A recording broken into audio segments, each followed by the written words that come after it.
This is Whiskey Whereabouts. I'm Tim, and this is Bunnahabhain 25 Year. My whiskey journey has taken me to Scotland and back.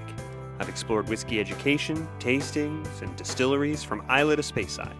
And now my journey continues here, with you, on Whiskey Whereabouts. So I brought this bottle out on camera a couple of times on the channel, and I promised that I would open it and review it with you once the channel reached 2,500 subscribers. 25 years, 2,500.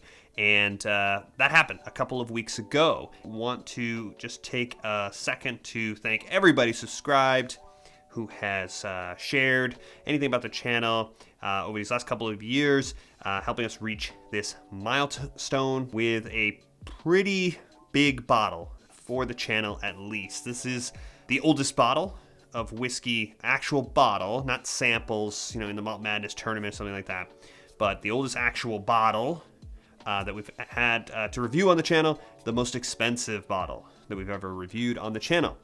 Will it be the best?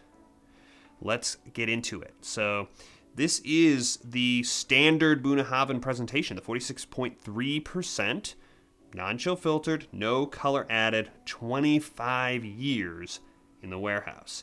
This is a refill bourbon and refill sherry matured whiskey. I understand that is majority bourbon, but also that there is not a set ratio that the master blender is formulating these by the batch. This is all secondhand discussion, not direct from the source. So it comes in this very elaborate wooden sort of gift box display box. It has these sort of metal latches on the side, very over the top. You open it up, what is fallen out is a little sort of pamphlet. It's gold embossed. It's sealed with a leather cord. Very, very over the top. This is the sort of pamphlet that has the sort of story of Bunnahabhain and the history of the distillery and the distiller's tasting notes. And the bottle comes in this sort of rugged, kind of burlappy lined box. It's all a little much. But if you have seen this bottle on the shelf before, you may not recognize this box, because what I have here is a very old bottle of Bunnahabhain 25 Year. I've owned this bottle for more than a year, but before it found its way to me, I have an idea that it sat on a shelf for a while, because this bottle has a 2016 bottles code on it. So this is an old batch of this 25 year at this point. It has only been opened since before Christmas, 2024, but it has been with us for a long time. And the packaging has changed. The thing that sort of clued me into that, to check that out, was that 4 years ago, maybe more, they changed the packaging of the 25 year. And if you see it on the shelf, it has a sort of a more modern design, has a sort of a sliding sort of cover around the sort of presentation box that it comes in. I don't have that box here to compare. I can tell you that I have some serious complaints about this box, and it has been a journey with this whiskey. I am not going to get into the whole story on this video because it would take too long. But when I opened this bottle, the foil around the stopper was intact, just like any normal bottle. Pulled the tab, pulled the foil, ready to do the first pour, and the cork broke off in my hand. And the remaining cork was wedged in the neck. And it was not easy to extract. And in fact, attempting to extract it neatly in one piece failed. I got cork in the bottle, and it was an entire process to ensure that I got the whiskey out of this bottle and separated from the cork. So stay tuned for a future video where I'm going to cover what I did in response to this situation with this incredibly sort of precious, now out of date, kind of irreplaceable sort of whiskey. So I have my Bunna 25 sample poured in my Bunnahabhain branded Copita glass that I brought back from warehouse number 9 at the distillery personally. You'll remember this glass from my Bunna birthday sort of annual videos in November, if you've seen those. And I'm going in on the nose. It is, for what it's worth, a very rich, dark, sort of copper color, long time in those casks in the warehouse with no color added. Going in on the nose, having left this sample to breathe and open up while I film the first part of this video. Let me assure you, that rule of a minute per year, this needs the time to open up. What I've found is freshly poured, this has a pretty sharp alcohol note. Not quite nail polish remover, not quite varnish, but it's out of balance when you first pour it. It's really old. It needs to open up. That it isn't one of these huge roaring out of the glass experiences. This is a very well-aged whiskey at that 46.3, that so trademark ABV for Bunnahabhain, but it is very robust. What do I mean by this? What I mean is that there's many rich notes here, but when you go to it, you could easily just take one quick nose and miss a lot of what's going on in this glass, because it is not just jumping out like some really heavily, PX matured sort of whiskey with that all those sweet cherry notes just jumping out at you. And what you don't need to find the notes, you just need to wait for them. So I'm getting sherry fruit, I'm getting orange, I'm getting the raisin, I'm getting not so much of the baked spice, but some of that sort of rich kind of sticky brown sugar sweet. I'm getting all that on the top. Okay, let that acclimate, go back.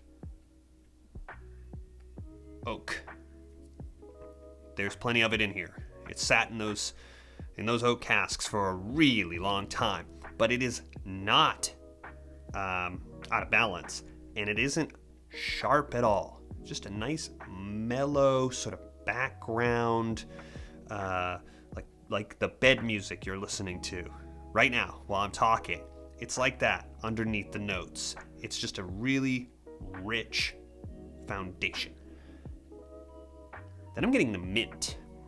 I'm getting a really fresh mintiness that I don't associate with the sort of basic Bunnahabhain 12-year. And I'm getting the saltiness that I do associate that with the Bunnahabhain. I'm getting that salty, kind of briny, you know what I'm talking about, that element. This is, now we're on 3-4 different sides of the flavor wheel right now, right? What you don't hear me talking about is heat. It's not hot at all. As I go back in, more waves, honey sweet, behind all the sherry sweet. There's a berry fruit element here that I don't associate with sherry. Not getting a lot of basic bourbon cask notes. The oak and maybe the honey, but I'm not getting that just standard, which I like. I'm getting something that has sort of, I think, coalesced into its own thing. All right, the moment we've been waiting for. Let's go on the palate neat on the Bunnahabhain 25-year. Really nice, really rich mouthfeel. Here's a little bit of heat. It's only 46.3. It's not really hot, but whereas it's just nothing in terms of hot on the nose. It's all just rich flavor notes. Here, I have the presence of the 46%. What do I have in terms of flavor notes? I've got a little bit more bourbon now on the palate, okay? And right up front, I've got that honey that was sort of deep in the mix on the nose. Now I'm getting it, it really complements that nice, rich sort of mouthfeel nicely. I've got a nutty quality here that's nice. a sort of another sort of alternative kind of flavor against the sweeter elements. There's vanilla there's that bourbon cask presence. The oak spice now. The oak is there, a little spice, not bitter tannin, caramel sweet along with this. That's where the saltiness is kind of merging with some of the sweetness. On the neck pour, that was kind of where I came out with a lot of the flavors I just kind of talked about. Now, I'm getting much more sherry now that it has been open for a while and that level's come down a little bit. It is the sherry citrus, the sherry spice. It's present there now, not dominant. When the word around the internet is that there's more bourbon than sherry here, kind of throws you on the nose. Here on the palate, I think I'm really getting that ratio makes sense. Going back in for the finish now, neat on the 25 year. This wave and waves in succession of flavors. Such a nice and rewarding experience here. No heat at all here in the finish. So sippable. This finish sort of comes out with its first wave, and it's oak forward.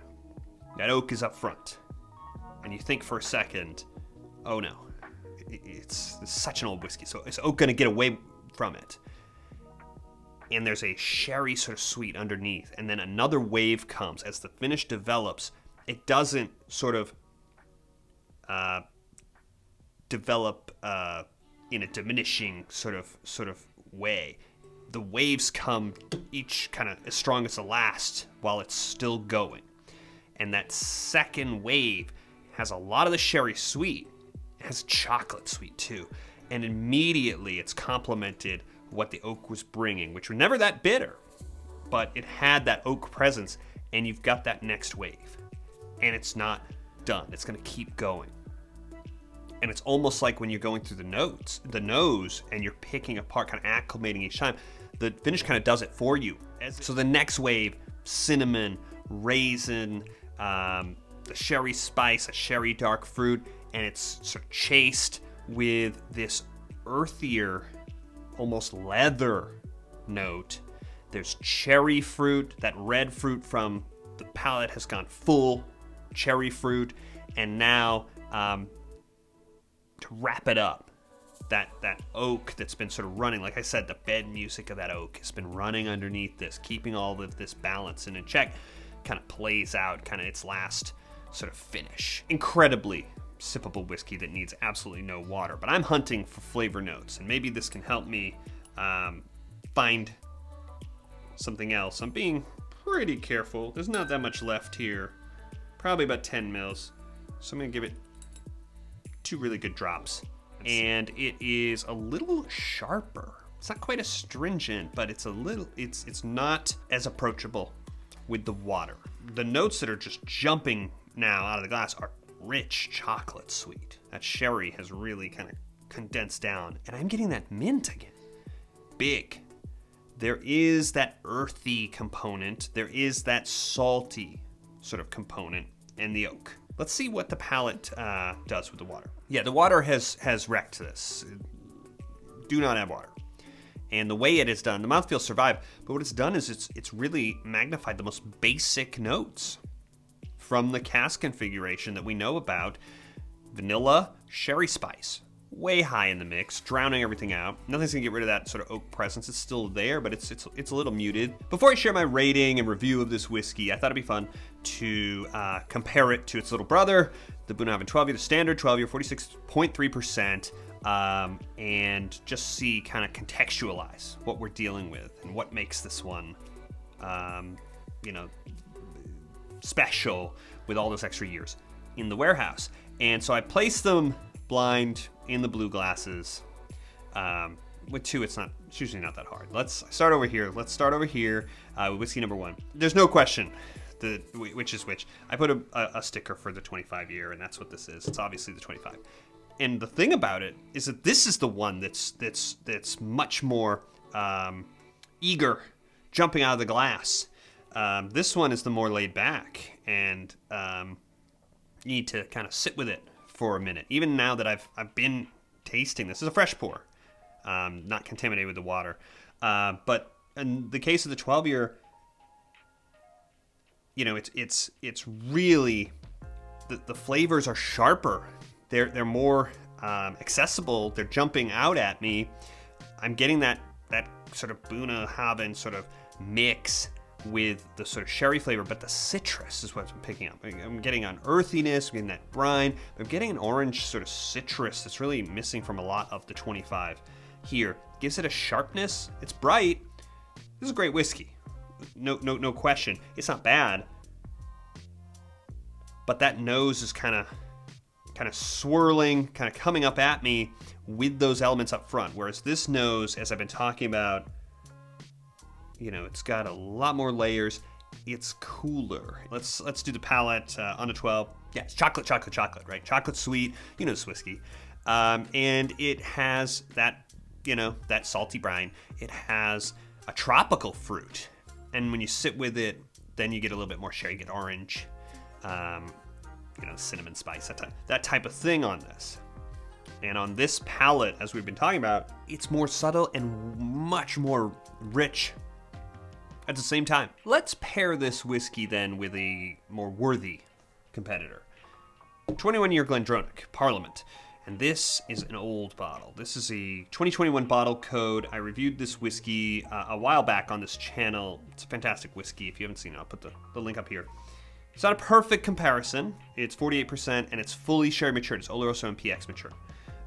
But the other thing about this bottle is that it's an old bottle. It's 2021 bottle code, just at the tail end of that era when it's very likely that the whiskey in this bottle was older than the 21 years. So, not an inexpensive bottle. We're going to talk about value on this one in a little bit.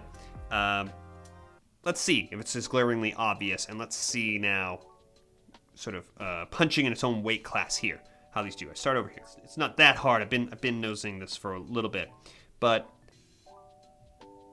what I'm getting now is, again, a little less sort of just jumping out of the glass, a little more laid back and reserved in both. And it's, when you first nose them, they're not that far off. They're not the same, obviously. And the problem is the PX cast, because it's very clear when you really nose it. Really rich sweetness at the bottom of this glass, and it's the Parliament. It's the one with the white sticker is the 25, and you can figure it out. But that's a character more than a quality difference. We're much closer here in terms of how this is presenting. Palate on this whiskey is even better than the nose, and what is jumping out at me is it's sweet and buttery. And there's a lot to unpack there. I don't think we have as many contrasting elements as we have over here. Yeah, again, that's the thing about this whiskey that really makes it, I think, pretty special, is how deep and rich the flavors are without it being so bold. You spend this much money on a bottle of whiskey, maybe you want it to come, you know, really right up front and grab your attention. This palate really does. It's so satisfying. It's so rich, sweet, that buttery kind of, not quite savory, but it's delicious.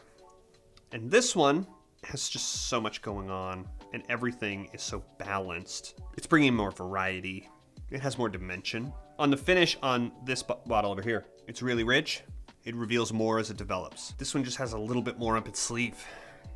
It's a little bit more patience, but it's rewarded if you keep paying attention to it. In the end, I think this is an extremely cool, very confident whiskey. This whiskey has personality, and that personality is not too cool for school. It's, I know I've got the goods, and I don't need to try to impress you. And this whiskey knows you will meet it on its level. It knows you will be happy to do so.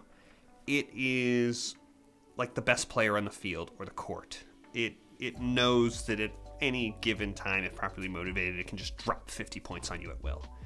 And it carries itself at all times like it has that knowledge.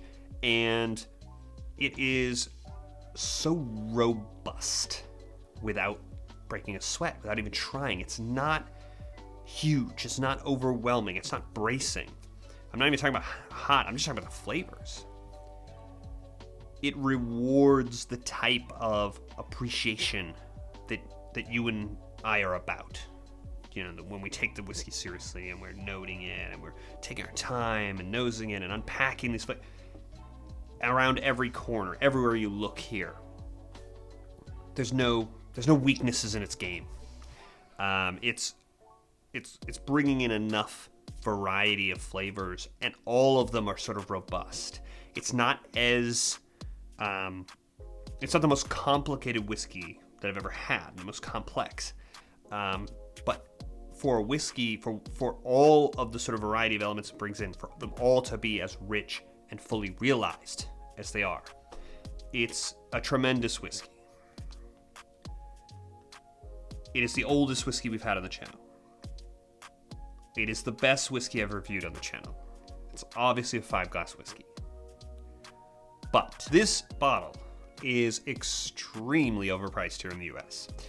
And a certain major spirits and wine retailer has this bottle listed for $775, which is absurd, laughable, comic, and an outrageous upcharge.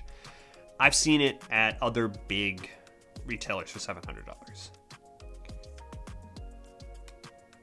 Is any whiskey worth that? I mean, can it be? My response to that is this bottle, which acquitted itself very well in a blind head-to-head tasting. They're different. This one's better. But this is a bottle that costs $350 here in the US. A more realistic price for this bottle is about $500. That's what it's listed for on Master of Malt, and I can have it shipped to me here in the US now. But I gotta pay a pretty hefty shipping fee to do so. That's gonna take me into the $560, $570s. It's not $200 better than this. It's just not. That's why I wanted to put them in the sort of the blind together. It was obvious which was which. More on the character of it rather than inferior quality. This is better. It's not $200 better. And it's only 4 years older. So it's less than 20%, right? Older, it should be 20, 25% more than this. That's what it should cost. Which means it should cost less than $450. I can't even see getting into this, even the best case for less than $500 from what I've seen online. And then if I'm here, I gotta pay that shipping charge. So if you are lucky enough to be in a place where you can get this around $500 US or it's, equivalent, then I would say 4.75 after value, but I can't do that here. And here in the US, it's much more expensive than that. And if I have it shipped to me, I'm pushing $600. I'm gonna have to say 4.5 just because of how out of control the prices on this. And for me, I'm here in the US. So I'm gonna say that's the official rating. If you're in a place you can get this closer, you don't have to pay that big shipping charge, then it's probably 4.75. If you're paying north of $600 on this bottle, it's really hard to justify that, and that value rating's below 4 classes. It's just so much of a markup over when something like this is sitting out there on the market. That's where I come out on value, and I hope you enjoyed sharing this incredibly special bottle with me.